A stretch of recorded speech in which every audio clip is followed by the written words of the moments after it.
Good day, everyone. We are group reporter number 2, and our report is all about artists and artisans. So, artists and artisans.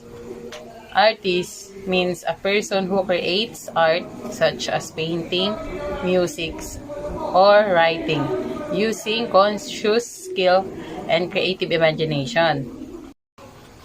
Sa artisans naman, particular skill. Kailangan ng skill, specific skill para makagawa ng isang art. Artisans.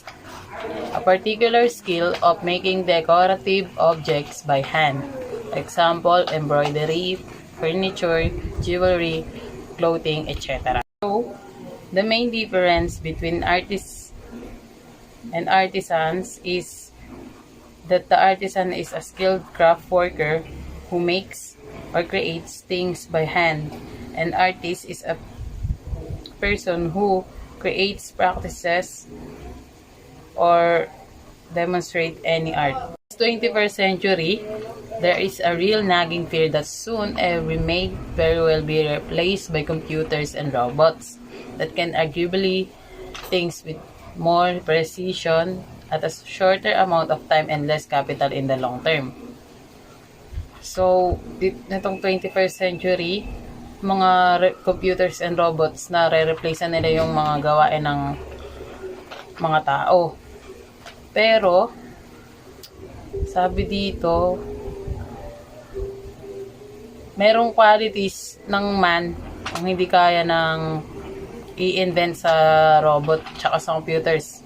The creativity and imagination. Hindi basta-basta na re-replace ng robot or artificial intelligence yung creativity and imagination ng isang tao. This first artist invented a way to get the three-dimension world into two-dimension and attach value to their own ideas. And the history of art flows from forth this invention. He apparently referring to the drawings and painted images of animals, hunting scenes, and a variety of symbolic figures created during the Stone Age.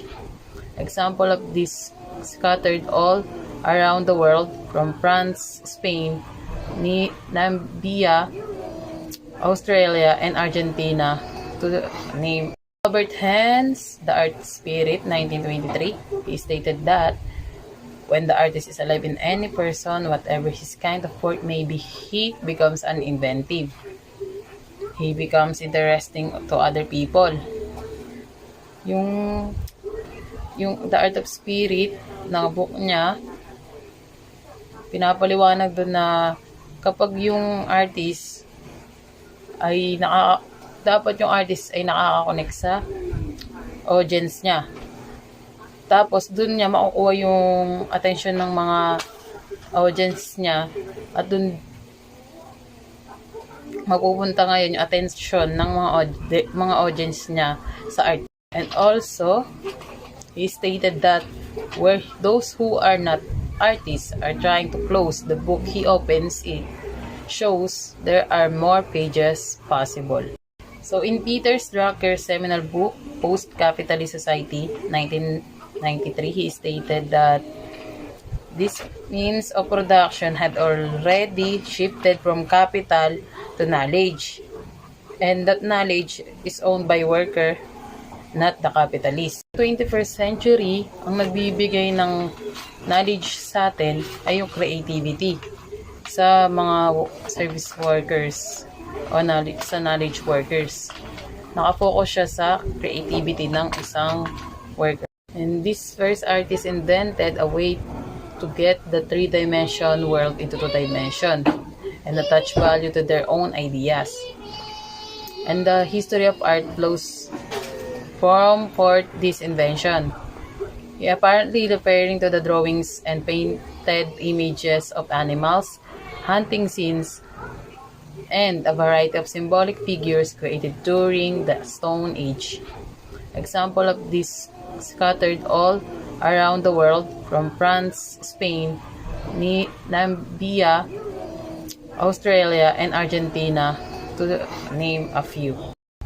So, during Bronze Age to the Middle Ages, in terms of how man continued to utilize his surrounding to create variety expressions of his ideas and feelings. So, yung arts during Bronze Age to the Middle Ages is nag-continue sa kanyang kapaligiran, and gumagawa siya ng mga panibagong expression and ideas and feelings to create a new art by his own. At doon na nga nag-continue or lumaganap yung art sa buong mundo. So, habang nag-upgrade or lumilipas ang panahon, nag-upgrade yung mga arts na ginagawa ng mga artist sa mga panahon na nagdaan. And isa na dito yung mga ornamentation in tools and other surfaces, weaving patterns in textile, nagkakaroon ng patterns sa paggawa ng mga textiles, visual features, and the design plan of architectural structure. Dati kung mga painting lang na mga pagsinauna, ngayon mas nag-upgrade na yung mga architectural structure natin, mga nagiging bahay na bato na, hindi katulad dati na kung kahoy lang, pati bintana, ganun. So, artists even created places and spaces where communities may gather. Yung mga artists, gumawa din ng mga lugar na pangtipunan na sa isang komunidad. There are numerous monuments and memorials that are plotted over the world, such as in famous Vietnam Veterans Memorial in Washington, D.C. There are others like the cave paintings that have an aura of mystery, like the pyramids of Giza, or have a lauded comprehension like the Stonehenge. So, this is one of the place that artists create, and the Stonehenge, the Neolithic era or New Era Stone Age that located in England. Good day, ma'am. My report is all about artisan and guilds. So, first of all, let me introduce the definition of these two ideas. So, what is artisan? Artisan is a worker of a skilled trade. A worker use their hands for making handicrafts. So, yung artisan ay isang tao kung saan ginagamit yung kamay nila para gumawa ng isang object or ng isang handicrafts. So, next, what is guild? Guild is a group of artisan. So, bakit nga ba nagkakaroon ng guild? To make advancement in their interest. For example, is gagawa sila ng isang bagay. Sa isang bagay na yun, lahat na ng ideas nila is nandun. So, mas mai-improve yung interest or yung kahalagahan ng isang object na yun. There's a fact that majority of us have a thought what was the behind reason of artistic or creative workmanship of an object. So, halos alam nating lahat kung bakit ginawa ang museo ay dahil sa mga artifacts or those objects who survived the century. So, bakit kadalasan or karamihan mas na-appreciate natin yung isang bagay dahil sa historical background or significance nila. Pero ang pinakamahalaga kung bakit mas nagiging mahalaga ang isang object ay dahil sa characteristic nila. So, ito yung ilang factors kung bakit nakaka-survive yung isang object or artifacts. First one is the materials, kung saan gawa ito or kung saan galing yung mga materials na yan. Two, the technology. For example, yung glass sa museum, di ba meron dun isang artifacts nakapaloob sa museum. So, ibig sabihin lang na yun is safe yung artifacts na yun. So, three, the ideas of the artist. pansin natin yung mga sinaunang tao is mahilig gumawa ng mga interesting object even they don't have advanced technology or materials. Pero nagagawa pa rin nila yung object na yon just because of their experimentation on how material behave, and also for those artists who examine the durability of that materials so their product meet their expectation. Meaning to say, nagagawa nila yung object na yon dahil sa pagiging resourcefulness nila, and dahil na-observe nila kung paano gamitin or gawin yung isang bagay na yon. Pero yung ganitong proseso is may katagalang gawin.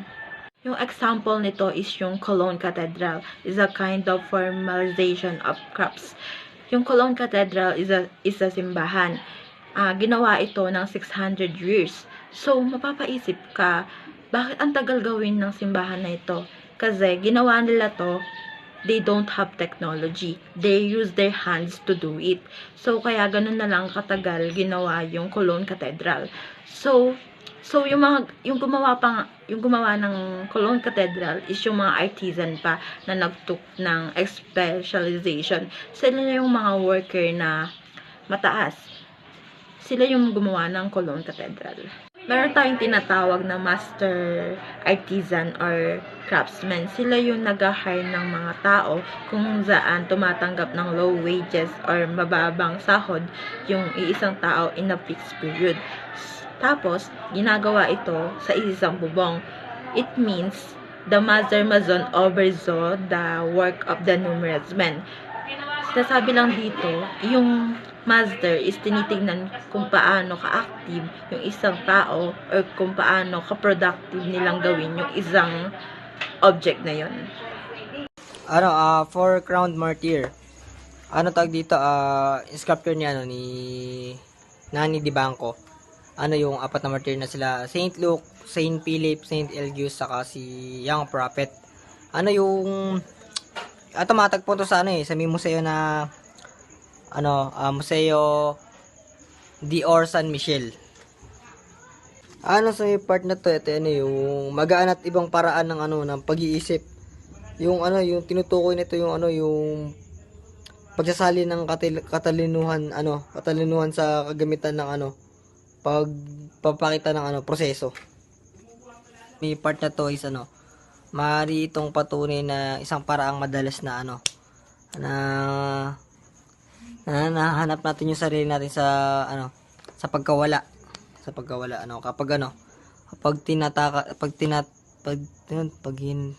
pag tinutukoy natin o pinapaliwanag yung mga hakbang proseso na nilikha natin. Sa part na to sinasang-alang natin yung bilang ng karagdagan upang mapatunayan at pagtanggap ng maipaliwanag mabuti yung isang bagay na maaring isagawa ng libre ang gawain ng walang bayad. Si Albrecht Dürer isang German painter at printmaker. Sumikat siya sa Europe sa iba't ibang lugar edad 20 niya. Nakalala siya sa paggawa ng mga high quality wooden cut prints. Sa may part na to is yung dalabasang artist si Albrecht Dürer. Kumbaga para siya na-impluwensyahan siya ng ama niya, kasi yung ama niya dalabasa sa paggawa ng mga material na bagay, lalo na sa mga material na gawa sa ginto. Kumbaga parang lumibo siya ng iba't ibang lugar para humanap ng experience, ganun. Tapos kasi siya napunta, kumbaga parang nagbunga yung pagpupunta niya sa ibang lugar. Sumigas siya. Sa may part na to, kumbaga si Albrecht kasi yung biggest credit niya sa nagawa niya, yung pagsasanay niya at pagpa-practice, kumbaga yung pagpupursige niya, kasi yung pagka-interesado niya sa scholarship. Tapos yung mga time na yung mga kaibigan niya na ma-attend din siya ng mga meeting sa mga artist na ganun. Tapos tapos nakapag-publish siya ng mga sa tagal ng nakapag-publish siya ng mga aklat na about sa mga practical skills. ano, bisa bilang isang artist. Sa may part na to is sinasabi na yung ibang artist daw nakabase lang sa pananaw ng human proportion. Kumbaga, yung isang artist nakabase lang sa dami o laki ng laki ng pagkakaiba ng paraan nila siguro sa paggawa, ganun. Tapos yung gawa nila is parang inspirado na sa ibang artist. Tapos yung artist naman na yun is nagbibigay ng kumbaga nagbibigay sila ng rekomendasyon sa mga nagbabasa para malaman nila kung feedback kung maganda ba yung improvement ng gawa nila yung isang object. Sa may part na to yung kahit medyo napalayo yung pagkasunod-sunod ng yung kultura pa rin ng mga artisans ay naging lagana pa rin sa Pilipinas. Sa may na to, sa part na to yung bawat isa ay merong may lokalidad na mayroong katangian ng estilo o tampok sa paraan ng paggawa ng kanilang mga paglalarawan. This magnificent church was built in Laway, Bohol in 1822. The local call it Santa Cristina Trinidad Parish, but more commonly it is called the Church of the Most Holy Trinity. The church architecture is one of the Spanish influences. It is said that oil style was used in the painting in the ceiling that depicts some scene in the Bible. This magnificent church has earned the recognition of National Historical Landmark last 2003, but in 2013, a devastating earthquake have happened due to the earthquake. Only the bell tower remained erected. Ilustrados are middle-class men who are considered back then as the next patrons of the art. Did you know that two other generals have arisen at that time? Those are called Tipos del Paez and Letras y Figuras. This was combined with the former letters, the water paintings. The incorporation means to illustrate the letters of one's names and surnames. Damian Domingo of the Academia del Video, also known as the best Tipos del Paez painter, was one of the examples that illustrated the systematization of art instruction. This school also specialized the teaching of miniaturismo style of painting along with the classical European painting. Eventually, there were other schools that emerged and taught other genres of painting such as the still life and landscape. The artist and his studio. Moving back to Europe, the big shift that artists in the art started during the Middle Age up to the Resistance period. Most pivotal developments included the transformation of the craftsman to an independent artist. The widespread patronization of circular arts alongside the constitution, production of works with religious subject, and the assertion of cognating the will and individuality before the Renaissance period. Artworks were left unsigned artists claiming authorship from their work by affixing their mark onto the surface of their painting were a big milestone in the history of the arts. Combined, those resulted in a wider variety of the artworks, not just in form but more so in style and technique. The sight and so this shift was a very personal space from the artist himself, which is the studio. Apprentice studied under master, assisting with menial tasks of the preparation of the painting surface in the 17th century. Those two formation become lost, eventually merging together. This was specifically true with artists who explored oil painting technique whose long process can be described by cycle of mixing layer and drying of paint. This format remained through the later part of the 180s. Included ability and portability of minerals, for and tubes, and the means of the early patrons to place a commission. More painters enjoyed painting on their own behalf, creating works they wanted of creating.